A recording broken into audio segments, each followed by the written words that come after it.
Hey, howdy, friends. It's Depoe here with the Rose Realty team with this week's real estate vlog for North Texas. Today, we're going to talk about the home buying process. Now, this home buying process is generic, right? We could use it for those people that are first-time home buyers, also people that maybe haven't purchased a home in a while, or those of you that are out there looking to buy a new home or an additional home, even investment property, and you don't quite know or remember the home buying process.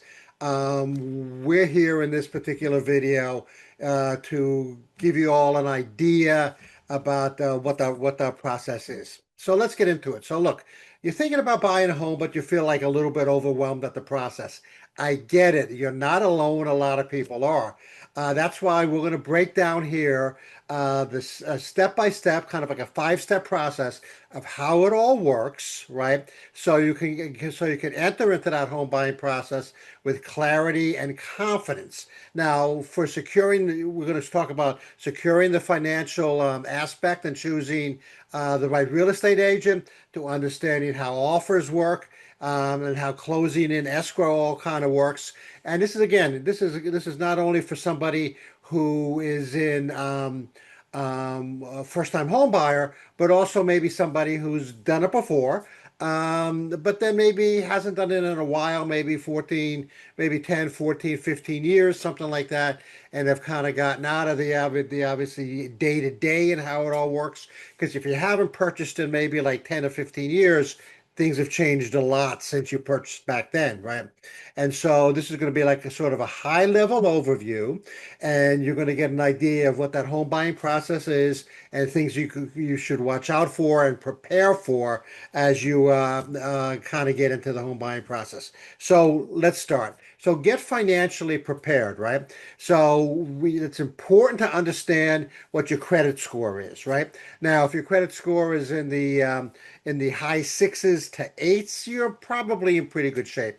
If you're below the high sixes, we're going to have to do something to kind of improve that credit score, because your credit score is again then going to be rather your interest rate is going to be dependent on what your credit score is, right? So if your credit score is in, let's say, the mid sixes and below, you're probably going to have to work on that a little bit. And there's some we can get you in contact with some lenders and some credit score people that can help you work on that, right? Getting pre-approved versus pre-qualified, right? So pre-qualified means, yeah, it looks like you're pretty much okay. Pre-approved means you're there, you're set. Here's what you can afford. Let's get going, okay? And how much can you afford realistically? So you want to kind of take a step back, right, in the search process. And if you let's just say your lender says, yeah, you're qualified, you're approved rather, up to, let's say, $500,000. You probably want to kind of think about that and maybe back it off a little bit, because we don't know what the future holds. Maybe you're looking to start a family, or you've got repairs to do on the house, etc. And so you don't want to maybe go up to that maximum amount. You want to kind of back off just a little bit. There's also that consideration of negotiations, and depending on what kind of market we're in, then maybe we go up to that top level, but we think we're going to kind of negotiate back a little bit. That all is going to help so your real estate agent is going to help with that, and helping you understand what kind of market we're in right now. Okay, so you're going to want to work with a buyer's agent, and you're going to want to understand what the buyer's agent agreement is all about. During that buyer's agent agreement consultation, you may want to call it, we help everyone understand who pays commissions, that you're ready to buy a house, that you're serious about buying a house, that you've been pre-approved for the mortgage, and that you're ready to go, and you're not working with anybody else. Okay. Um, um, how do you then vet, for like a trustworthy agent? Well, maybe you look at their record. How long have they been working in the area? How dedicated they are to you, and what information they're going to give you.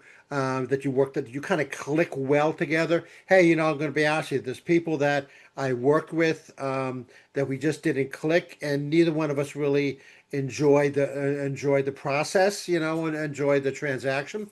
We went through it. We gutsed our way through it. But then at the end of the day,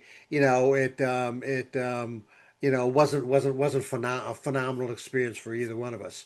And you got the lastly, you wanna work with a local agent, because the local agent understands the environment, the geographical environment, and is not somebody from, let's say Houston. Houston's a great place. A lot of great agents down there. I know a lot of them, but they don't know North Texas and the Dallas-Fort Worth area, unfortunately. So you want to work with probably somebody who's local, who understands the environment, who understands the market that we're in, and not assuming something like the market that's in Houston or Austin or San Antonio. You want to work with somebody who's close by, who not only understands the market, but like I just said, is close by, so that they know of what's for sale, what's coming up, what's coming soon, etc. So you're going to want to work with probably a local real estate agent in your desired area. You're starting a home search. Well, so the first thing that you have to do, as if you're as a couple, the important thing to do is sit down and define what your wants and needs are. Needs are something we have to have. There's us, and there's our two kids, and we're expecting another one. Okay, so probably 4 bedrooms. Okay. Um, Sally works from home all the time, so probably a home office with doors, okay, where she can shut out the world and concentrate on her business. Um, we don't want a pool. We've got little toddlers. We don't want the pool. We don't want the trouble of, the kids being around the pool. So wants versus needs, and and the needs are really sort of on must-haves, right? Touring homes, so virtually versus in person. I'm going to be the first to tell you, when we send a photographer out, the photographer is going to take the pictures in the best light. Okay, it's going to make the home look fantastic. Even though it's 35 years old, you're going to think it was just built yesterday, right?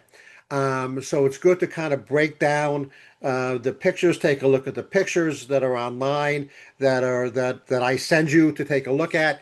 But at the same time, it's not the best idea to take those pictures at face value. We're going to want to look at the house in person, okay, before we decide and fall in love with it, okay. And we're going to want to understand the listing and the market conditions. That's where your local agent comes into play, right? What the local market is, and how that's going to affect the houses or house that you're looking at, okay. And so we know, just up here in North Texas, the places that are known for their school systems, that are known for the outdoor recreation, that are maybe a little bit older, a little bit dated communities, communities that are brandy new, and that's where, again, that local agent kind of like comes into play. But at the same time, it's important to understand and do the research about the school systems and about the taxes and those kinds of things, and that'll help you out, saying taxes are too high over here, or the school system over here isn't as great as the school system over here, and both houses are relatively the same price or the same age, or whatnot. Making an offer and negotiating. So you write up an offer, and that's where your agent's going to help you out too. So the house is listed at 500. We know that it's been sitting around for 90 days.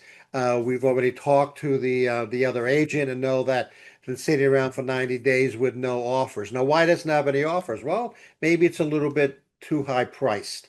And if it's a little bit too high priced and the price hasn't come down for 90 days, that particular seller is probably going to be difficult to deal with, and they probably got a fixed price, and they're not interested in lowering the price at all. Maybe we move on to another house, or maybe that house just does just had the price lowered. It's been on the market for 90 days, and at the same time, they know that that is a motivated seller because they keep on lowering the price. So we know some of the situation of where we can start, and the fact that seller is interested in selling the house, and we know that we can tailor that our offer based on that, right? Handling counter offers. So what is your top line? If again, if your lender says you can afford, 500, and we're starting off at 450, we know we have a little bit of room in there. At the same time, let's talk about contingencies and inspections. Okay, so when we talk about inspections, we have repairs that might have to be done, and what should we negotiate in terms of those repairs? We want a good roof, we want good mechanicals, we want a safe house, but some other things maybe we want to negotiate, and we have to handle those contingencies that may crop up both for the seller and for you, the buyer. And then the earnest money and contract terms. So closing date's important, how fast we can close. If you've got a house that you've got to sell before you can buy this one. Um, Earnest money typically is 1% of negotiated price. So that sits with the title company. So that what that basically is the seller's hook into you, so that you're not going to just go off and run off to buy another house after the option period's over. You're sort of on the hook for that house. Or otherwise, you could potentially lose that earnest money if you decide, well, geez, we don't like this one. This one's better, and you run off to try to buy another house. That's a totally different situation. We'll get into that in another vlog, but it's something to take into consideration that you could lose that earnest money, if indeed you kind of flake out and go to another house. What happens in escrow? Well, during the escrow period, actually during the option period, you're going to have your home inspections. You're going to be in the house several times. You're going to make sure, yeah, this is the house for you, because after that option period, you've got it. It's just a matter of all the dotting the i's and crossing the t's to making sure that everything in the contract is satisfied. We're going to go through home inspections. Maybe we're going to go through appraisals. The seller might go through repairs if that's part of the contract, and then we're going to do a final walkthrough um, on uh, on or just before the closing date. Why? Because you want to make sure that all of everything that we've negotiated in terms of the contract to have it, maybe like the repairs, etc., are going to be satisfied, and you're going to get that house that you want, and you don't have to say, oh geez, we need the window replaced because that's what we negotiated. Some things like maybe the window and the roof will get done maybe after closing, but it's going to be at least paid for by the seller.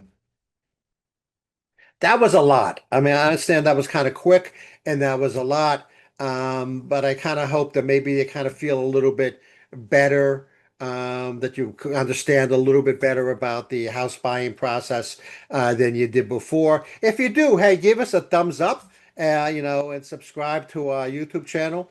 That was a buyer-focused sort of real estate tips. There's others inside our YouTube channel.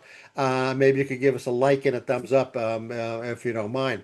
So if you're getting ready to buy, hey, drop a question in the chat box here. We can answer that question. We'd love to help you, guide you through the process. There's a lot more to it than I was able to cover here in these 6 or 7 or 8 minutes. But we understand what the buying process and the selling process is all about. And so feel free to ask a question, or even ask for our help. Hey, next week we're going to talk about how to determine it's going to be like sort of the flip side now. We're going to talk about sellers and how to determine the right price for your home. So, the price in your home can be a bit of a puzzle that we have to solve. Don't worry, we're going to talk about five touch points to get to that right price for you. Our team uses a lot of data. Both Rose and I we come out of a business and a consulting background, so we're very data focused, and so we understand what the data points are, and how we should price a home correctly, both depending on the market that we're in and the market that we're going in, and we're trying to kind of get around. If that makes any sense to you, you'll see next week when you listen. This is Steve with the Rose Realty team. Until next time.